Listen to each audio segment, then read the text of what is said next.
দীর্ঘ প্রতীক্ষার অবসান ঘটল। গোলাঘাটি বাজার সংলগ্ন বিবেকানন্দ শিশু সদন পেল নতুন বাড়ি এবং ভবন। শনিবার বিদ্যালয়ের নতুন বাড়ির উদ্বোধন করেন বিধায়ক সুশান্ত দেব।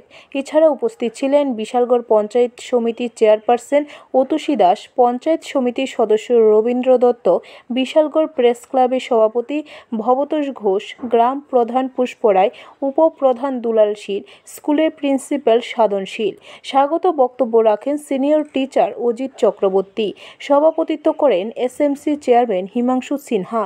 প্রদীপ প্রজ্বলন করে অনুষ্ঠানের উদ্বোধন করেন বিধায়ক সুশান্ত দেব।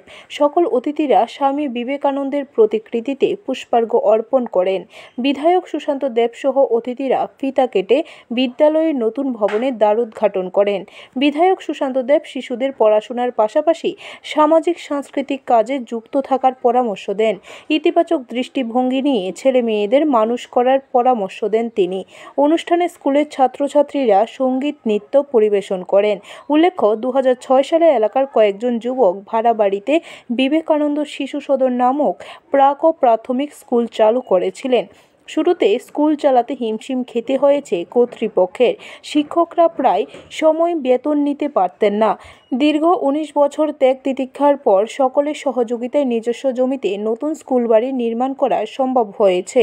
পঞ্চায়েত সমিতির চেয়ারপারসন অতুষী দাস বিদ্যালয়ের মনোন্নয়নে সব ধরনের সহযোগিতার আশ্বাস দেন।